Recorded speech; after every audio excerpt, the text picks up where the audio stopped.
Talk About Tax. Hai kawan cuaca, selamat datang di episode pertama Deep Tax, Deep Talk About Tax, sebuah channel yang disediakan KPP Pratama Malang Selatan sebagai media untuk kawan pajak bisa lebih belajar, memahami, dan juga mendapatkan isu-isu terkini terkait informasi perpajakan. Tentu saja, channel ini akan dikemas secara edukatif, informatif, dan tetap santai dan fun karena lebih dalam, lebih paham. Saya Tistanti Wigateca, tim penyuluh KPP Pratama Malang Selatan yang akan menjadi host pada episode pertama di Teks. Nah, pada episode kali ini kita akan membahas isu yang paling sedang sering dibicarakan oleh kawan pajak, terutama beberapa di selebgram, juga dibahas oleh artis-artis pesohor, yaitu terkait program pengungkapan sukarela, yaitu yang biasa kita singkat sebagai PPS. Tapi karena konsepnya deep talk nih, tentu saja saya tidak akan sendiri atau kawan pajak. Saya akan ditemani oleh dua narasumber yang keren, kompeten di bidangnya, yaitu teman-teman tim penyuluh dan juga tim pengawas yang berkaitan langsung dengan program pengungkapan sukarela khususnya di KPP Pratama Malang Selatan. Halo, apa kabar mas-mas yang tampan ini? Alhamdulillah baik Mbak Wiga. Iya. Boleh diperkenalkan terlebih dahulu mungkin biar kawan pajak bisa lebih kenal, jadi bisa lebih dalam di vlognya ya, dari mas yang paling kanan.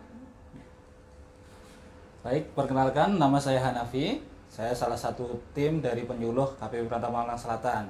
Nah, untuk tugas keseharian ya lebih banyak di penyuluhan, walaupun juga ada pengerjaan di administrasi juga Mbak Wiga. Oke, di bagian tim penyuluh ya, Mas Hanafi ya? Ya, betul. Oke, untuk yang sebelah kanan lagi? Ya, terima kasih. Kesamaan membeli kue ini disusun menjadi sesajen. Perkenalkan, nah, itu enaknya di Indonesia ini baru pantun aja udah cakep. Kesamaan membeli kue ini disusun menjadi sesajen.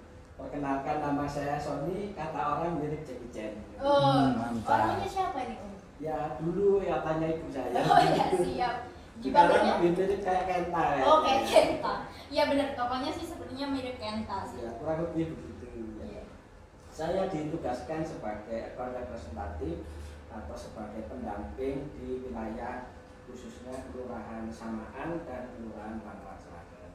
Saya di seksi pengawasan 6. Dipanggilnya Mas, Om, Pak. Ya, seringnya dipanggil sih. Oh, yes. Om Sony ya, atau Om Jackie nih? Iya, Om Jackie Bu. Oh iya, siap. Baik Om, ini juga berarti dari Om Sony adalah di bidang pengawasan ya. Kalau Mas Hanafi adalah di bagian penyuluhan. Tadi kan berarti untuk melakukan di bidangnya Mas Hanafi itu terkait penyuluhan isu-isu terkini juga ya Mas ya? Betul sekali. Salah satunya tema yang pada pagi hari ini kita akan bahas PPS, yaitu program pengungkapan sukarela. Sebenarnya apa sih Mas yang perlu diungkap dalam program ini? Baik, kalau untuk program PPS itu Mbak Wiga ya, jadi yang pertama ini adalah pemberian kesempatan intinya dari pemerintah, utamanya DJP, kepada wajib pajak untuk mengungkapkan ataupun melaporkan kembali harta-harta yang selama ini mungkin belum dilaporkan. Itu sih. Nah, jadi kesempatan kedua sebenarnya ini. Jadi kita ingat dulu pada tahun 2016 kita kan sudah pernah mengadakan program pengampunan ya, walaupun formatnya tidak sama dengan yang sekarang. Nah, itu ada tax amnesty tahun 2016. Nah, ini adalah kesempatan kedua bagi peserta tax amnesty yang belum melaporkan harta-hartanya dalam SPH tahun 2016 itu, dan juga ada tambahan yaitu wajib pajak yang belum melaporkan SPT tahunan belum melaporkan hartanya dalam SPT tahunan tahun 2020. Khususnya orang pribadi, sasarannya jadi ada dua. Jadi itu yang perbedaan dari yang tax amnesty yang dulu ya. Betul. Kalau dari program pengungkapan sukarela itu sendiri kan pasti dijalankan dengan dasar hukum ya. Iya. Untuk yang lebih rincinya dasar hukum untuk program pengungkapan sukarela itu gimana Mas? Untuk program pengungkapan sukarela sendiri, dasar hukum yang utama itu ada di Undang-Undang HPP, Harmonisasi Peraturan Perpajakan. Kemudian di peraturan turunannya yaitu PMK 196, PMK 03 tahun 2021. Oke, berarti berbarengan dengan undang-undang harmonisasi. Betul. Oke, jadi teman-teman kawan pajak nih yang mungkin mau lebih mempelajari lebih rinci ya untuk terkait peraturan, syarat, program pengungkapan sukarela, dasar hukumnya ada di PMK 196 dan UHPP. Betul sekali. Nah, untuk tadi kan sudah disinggung ya Mas Hanafi ya. Kalau ternyata sasaran programnya itu ada 3, gitu ya.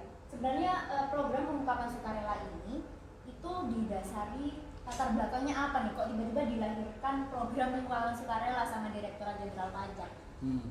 Jadi kalau ngomongin latar belakang ini ya, nah, tadi sudah sempat saya singgung bahwa di tahun 2016 itu kita sudah pernah ada tax amnesty ya. Nah, dari data itu sebenarnya ini kesempatan bagi peserta tax amnesty itu untuk meneliti kembali apakah masih ada harta yang belum dilaporkan dalam SPH-nya itu. Karena dalam tax amnesty itu sendiri kan ada sanksi ya sebenarnya bagi wajib pajak yang belum melaporkan hartanya secara keseluruhan. Nah, ini adalah kesempatan bagi wajib pajak yang mengikuti tax amnesty untuk membetulkan atau melaporkan kembali harta-harta tersebut untuk menghindari sanksi ini. Nah, itu yang pertama. Yang kedua, ada juga dari SPT tahunan, khususnya yang ini untuk orang pribadi ya. Ada kemungkinan masih ada harta yang belum dilaporkan. Nah, ini kesempatannya untuk melaporkan harta tersebut agar terhindar dari sanksi administrasinya. Nah, kemudian ada juga terkait dengan tax ratio atau rasio kepatuhan. Jadi kalau berdasarkan analisa di tahun 2016 itu setelah tax amnesty, ternyata dari kepatuhan wajib pajak yang mengikuti tax amnesty itu ada tren bahwa rasio kepatuhannya meningkat. Nah, program PPS ini diharapkan nantinya juga dapat meningkatkan rasio kepatuhan dari para wajib pajak. Itu sih Mbak Wika. Jadi target utamanya dari program pengungkapan sukarela ini adalah peningkatan rasio kepatuhan. Betul. Jadi semakin wajib pajak patuh, karena kan memang self assessment ya, perpajakan itu. Jadi semakin wajib pajak patuh, semakin penerimaan meningkat, perekonomian juga bagus gitu ya. Insya Allah seperti itu. Ya, makanya ada sukarela. Iya, betul. Dan hukuman ya. Betul. Betul. Oke. Tadi juga sudah dibahas Mas 2 sasaran. Saya ingin tahu nih Mas lebih dalam lagi terkait 2 sasaran program. Itu bedanya apa sih Mas? Jadi kalau yang untuk program pengungkapan sukarela ini kan ada 2 ya sasarannya. Otomatis nantinya akan melahirkan juga 2 kebijakan di sini. Yang pertama di kebijakan 1 seperti saya sampaikan tadi bahwa ada peserta tax amnesty. Nah, untuk peserta tax amnesty itu masuknya di kebijakan 1 ini. Syaratnya apa saja? Yang pertama adalah wajib pajak orang pribadi dan juga badan bisa mengikuti, syaratnya sudah mengikuti tax amnesty. Kemudian basis data yang digunakan itu adalah harta yang diperoleh dari tahun 1985 sampai dengan 31 Desember tahun 2015. Terus ada syarat tambahan juga. Harta tersebut belum dilaporkan dalam surat pernyataan harta waktu mengikuti tax amnesty tahun 2016 itu. Itu sih. Nah, sedangkan tarif sendiri ada tarif 11% untuk deklarasi luar negeri, kemudian turun jadi 8% apabila harta tersebut direpatriasi atau dibawa ke dalam negeri, dan juga 8% ini berlaku bagi pengungkapan dalam negeri. Itu. Kemudian ini akan turun lagi menjadi 6% ketika wajib pajak berkomitmen untuk melakukan investasi atas harta yang diungkap tersebut. Itu untuk kebijakan 1 Mbak Wika. Nah, terus kita ada juga kebijakan 2. Kebijakan 2 ini sasarannya tadi yang belum dilaporkan ya dalam SPT tahunan tahun 2020. Orang pribadi. Nah, ini dikhususkan untuk orang pribadi saja. Tuh yang pertama. Kemudian basis datanya yang pertama, harta tersebut diperoleh dari tahun 2016 sampai dengan 31 Desember tahun 2020. Kemudian syarat yang kedua, harta tersebut memang belum dilaporkan ini Mbak Wika ke dalam SPT tahunan wajib pajak ini. Khilaf ya? Ya mungkin khilaf atau lupa gitu ya. Kemudian ada satu lagi, kalau bisa harta itu memang masih dimiliki, bukan kalau bisa ya, memang masih dimiliki per 31 Desember tahun 2020 itu. Itu Mbak Wika, checkpointnya 3 itu. 2020 untuk kebijakan 2 dan hanya orang pribadi saja yang bisa mengikuti. Itu ya, yang harus digarisbawahi Iya. bahwa yang kebijakan 2 hanya untuk Orang pribadi. Oke, jadi itu terkait 2 kebijakan yang kawan pajak harus tahu nih highlightnya apa sih. Dan sekarang udah mulai bisa memilah ya kawan pajak atas kepemilikan hartanya. Ini sebenarnya saya sebagai target atau saya ini bisa nggak sih memanfaatkan PPS, mau memanfaatkan kebijakan 1, kebijakan 2, atau dua-duanya nih gitu. Nah ini selanjutnya nih, kita kan tadi sudah membahas secara umum ya highlight terkait program pengungkapan sukarela.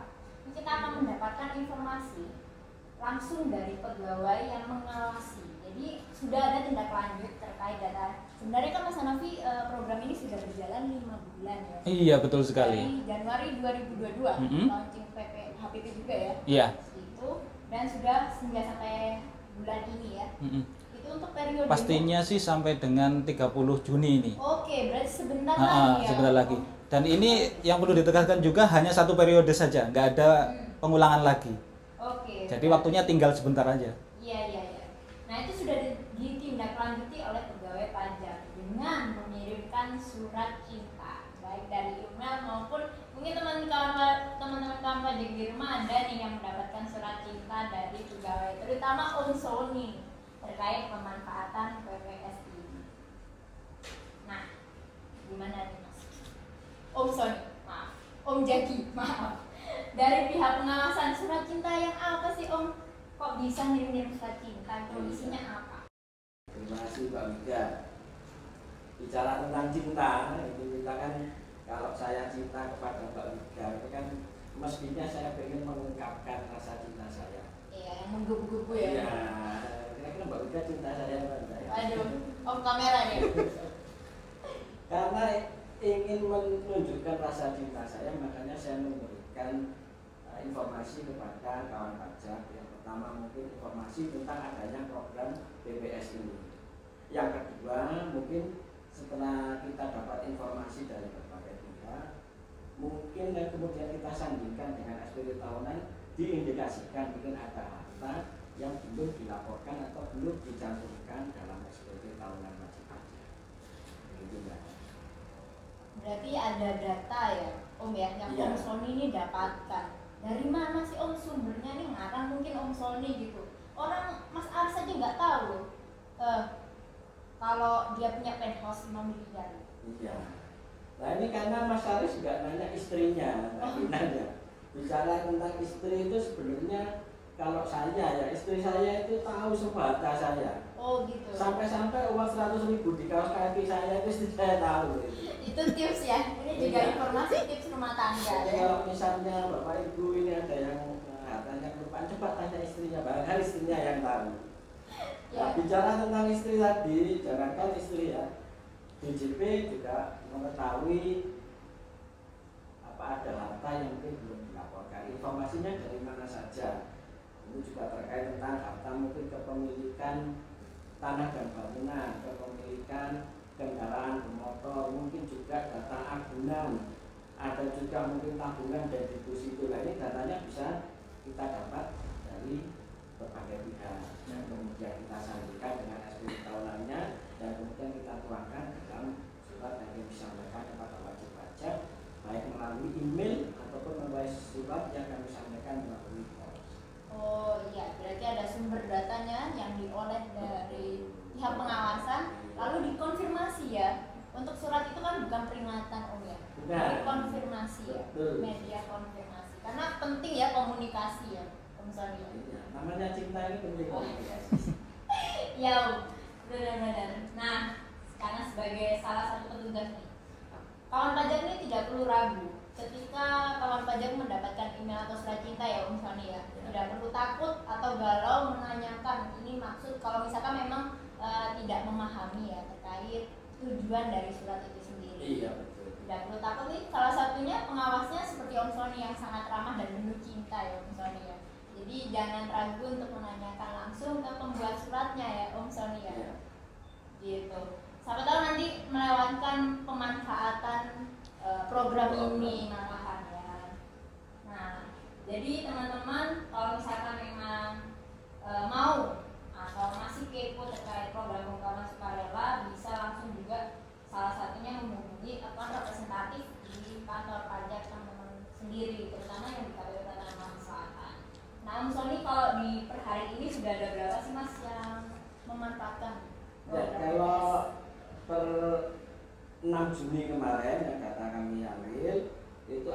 ada 411 SPPH.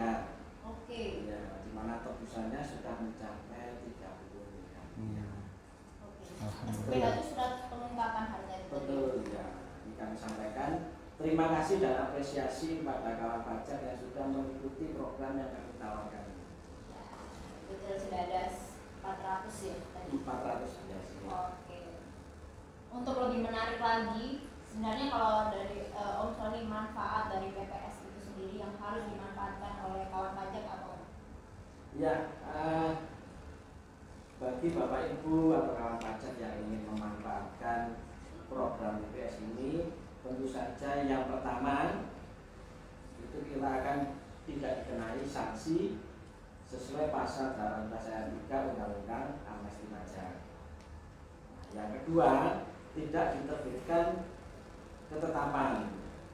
Yang selanjutnya mungkin atas data-data terkait dengan pengungkapan data ini diberikan perlindungan. Oke, ada dua ya, berarti tadi ya untuk tidak terkena sanksi dan perlindungan data. Ada tiga. Oh, Tidak tiga. dikenai sanksi, tidak diterbitkan ketetapan dan perlindungan. Ya, jadi jangan sampai lewatkan ya, karena tinggal beberapa hari lagi program pengungkapan sukarela dapat dimanfaatkan. Nah, untuk kawan pajak yang mau memanfaatkan, bagaimana caranya, Mas Hanafi? Nah, untuk program pengungkapan sukarela kali ini berbeda dengan teks amnesti yang 2016 ya. Kalau yang 2016 masih manual, dengan artinya mengajukan dengan kertas atau formulir. Nah, yang PPS kali ini kita menggunakan sarana elektronik Mbak Wiga. Nah, kawan-kawan pajak semua nantinya dapat mengakses melalui laman DJP online terlebih dahulu. Kemudian melakukan download formulirnya secara elektronik, kemudian diisikan, disubmit, lanjut ke DJP online. Seperti yang SPT tahunan itu ya? Iya, kurang lebih hampir sama.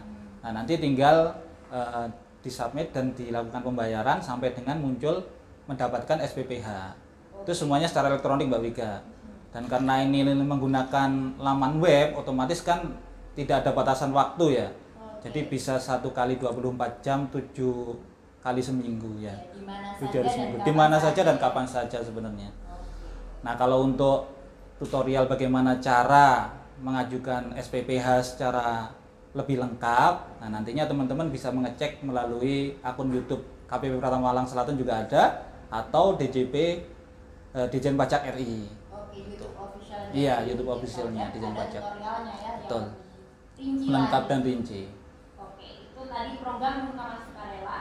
Saya ingatkan lagi bahwa sedang berlangsung hingga 30 Juni 2022. Nah, ini section di mana ada beberapa pertanyaan Bapak-bapak yang sudah sering disampaikan oleh kawan pajak selama proses pemanfaatan program pengungkapan sukarela. Sudah kami susun 8 pertanyaan di mana bisa dijawab secara bergantian dan acak. Nanti kami sediakan ini ya, undian, bukan arisan ya Om Sony ya. Jadi nggak dapet nih arisannya, nanti akan diambil secara bergantian. Lalu ada satu kesempatan untuk masing-masing bapak-bapak untuk punya namanya wealth card, atau kesempatan untuk misalkan memang pada dasarnya belum pernah nih dapat pertanyaan itu, bisa dilemparkan ke rekan di sebelahnya sih sebenarnya. Aduh ini. Jadi nggak bisa call friend ya. Jadi ya, siap, mau siapa dulu nih? Bapak Sony dulu. Oke, Om Sony. Monggo. Aduh, apa ini? Gak susah, bukan ujian nasional. Dan pemenangnya Ibu Surti dari RT 5. ini pertanyaannya, jika saya mendapatkan warisan tahun 2017 dari orang tua, namun belum dilaporkan di SPT, apa sebaiknya saya mengikuti BPS? Dapat warisan.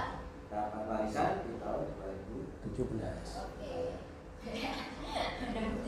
Ya, siap. Bagaimana tuh? Oh, kalau dapat warisan. Ya, dapat warisan di tahun 2017 ada 2 jalan yang bisa kawan pajak ini pilih.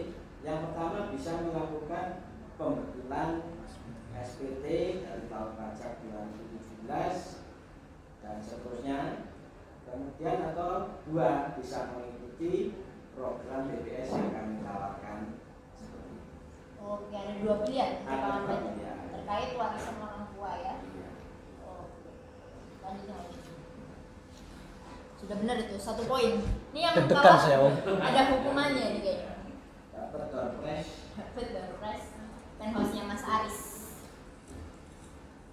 Wah, ini.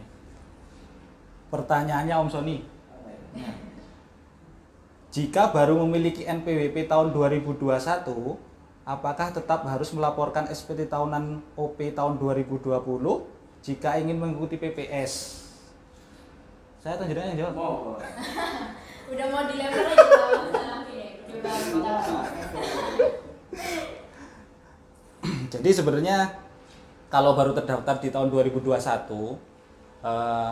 itu harus dilihat dulu terdaftarnya ini karena memang memenuhi subjektif objektif pajaknya itu di tahun 2021 atau memang sebelum 2021 begitu. Kalau dia baru memenuhi sebagai subjek syarat-syarat objektif dan subjektifnya di tahun 2021, maka dia tidak perlu mengikuti PPS sebenarnya Mbak Wiga, karena subjeknya kan baru aktif ya memang. Nah, kalau yang sebelum 2021 dia secara subjektif maupun objektif sudah memenuhi, nah bisa mengikuti PPS, disarankan untuk mengikuti PPS dengan syarat melaporkan SPT tahunan tahun 2020. Kemudian bisa juga dia melaporkan SPT dari awal ketika dia sudah wajib memiliki NPWP. Oke, berarti dilihat dari di mana kewajibannya itu lahir ya. Betul. Oke. Next. Lagi. Masih ada 20 pertanyaan lagi. Waduh. Habis ini pertanyaan. Jangan ambil 3 loh. Nggak apa-apa dihabiskan sekalian. Saya malah seneng ini. Langsung ya.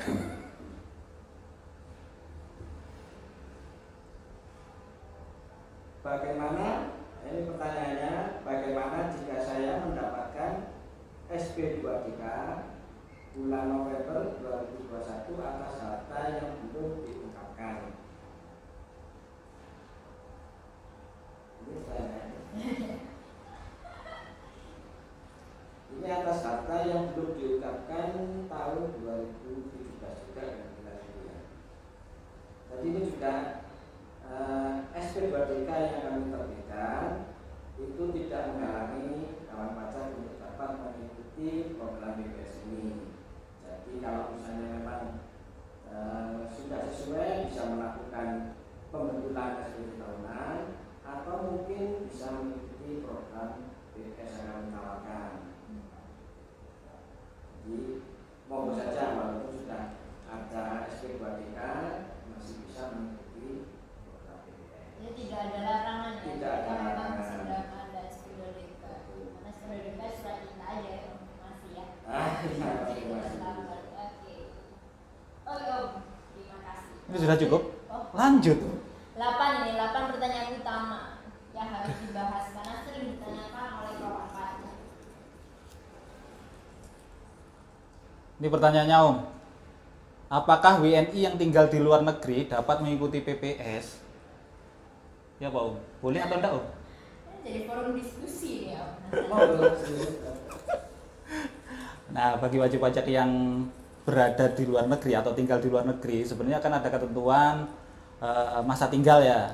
Kalau sudah lebih 183 hari dalam 1 tahun, itu sebenarnya sudah bisa untuk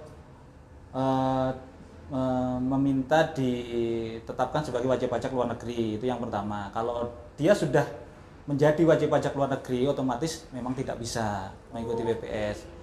Tapi kalau dia masih memiliki NPWP dan belum memenuhi syarat yang 183 hari itu masih boleh. Oke, Masih bisa memanfaatkan. Kepemilikan NPWP berarti Mas Anang? Iya, NPWP-nya. Monggo Om. Dengan senang hati dikonsumsi snacknya.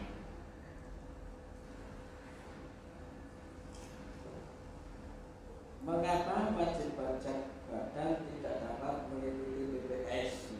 Kayaknya masih lebih aja. Oke, Gitu ya? menemukan sebaliknya. Ya, boleh dilempar ke Mas Ali. Ini maksudnya kayaknya kebijakan dua. Iya, mungkin kebijakan 2 kalau yang ini. Karena kalau di kebijakan 1 kan memang bisa ya. Iya. Tapi syaratnya harus ikut teks amnesti dulu. Nah, kalau di kebijakan 2, kenapa sasarannya hanya wajib pajak orang pribadi?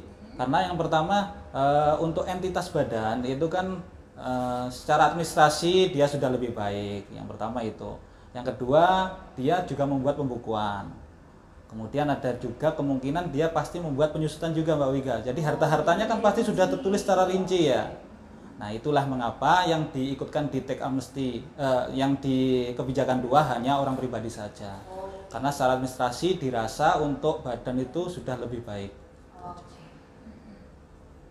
Paham, Pak. Lanjut. Lanjut Om. Tinggal 3 Om. Mau diambil semua boleh? Sekali-kali. Baik Mas. Enggak.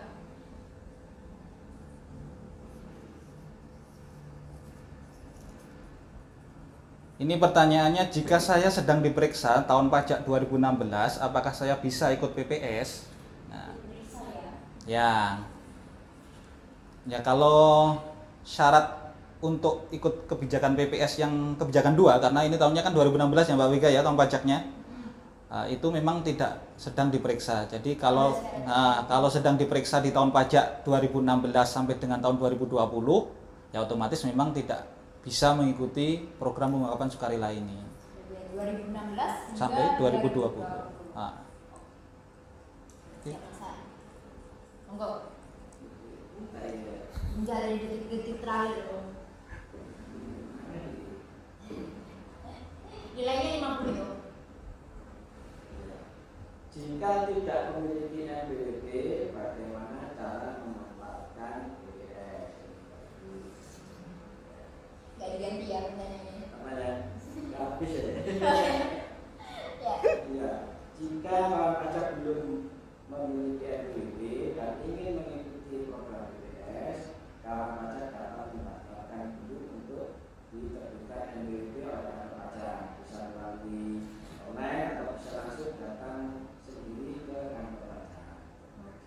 Harus memiliki karena itu identitas ya. Ya, kalau nggak memiliki nanti nggak bisa diadministrasikan di NPWP-nya. Oke. Tambahan juga Mbak Wika, kalau sudah punya NPWP pun dia harus mengurus EVIN terlebih dahulu Oh iya. Karena untuk membuat mengakses akun DJP online-nya kan. Ada 2 berarti yang Betul. wajib ya. Betul. Ini terakhir ini. Terakhir ini. Kalau saya lempar ke Om Sony gimana ini? Sebelum dibaca ya. Kacanya saja maksudnya. Pertanyaannya yang terakhir ini, apakah wajib pajak dapat mengikuti kedua kebijakan yang diatur dalam PPS? Pada intinya, dua-duanya bisa diambil selama wajib pajak ini memenuhi syarat dan ketentuan yang diatur di kebijakan 1 maupun 2. Kalau wajib pajak badan terutama tidak bisa kalau mengikuti 2 kebijakan, karena kebijakan 2-nya kan hanya untuk orang pribadi. Kalau orang pribadi dia ada kesempatan untuk mengikuti 2 kebijakan memang. Oh, jadi bisa. Ya, tapi syaratnya kalau kebijakan 1 orang pribadi tersebut harus mengikuti teks amnesti terlebih dahulu. Kalau di kebijakan 2 bisa. Banding. Nanti tinggal disesuaikan dengan ini harta diperoleh tahun berapa itu saja. Oke, berarti tinggal dimasukkan syarat-syaratnya itu tadi ya. Betul. Sesuaikan kalau misalkan memang mau mengikuti 2 kebijakan. Oke, terima kasih Om Sony dan Om Hananikum. Sama-sama. Oke, kawan pajak, tadi itu pembahasan mendalam dan menyenangkan terkait program pengungkapan sukarela. Saya kembali ingatkan, jangan lupa manfaatkan karena ini tidak datang 2 kali. Hingga 30 Juni 2012 saja. Dan jika perlu informasinya, kalau kawan pajak tidak memanfaatkan dan ditemukan direktur jenderal pajak bahwa kawan pajak memiliki harta yang belum dilaporkan, tentu akan ada sanksi atau konsekuensi pengenaan tarif yang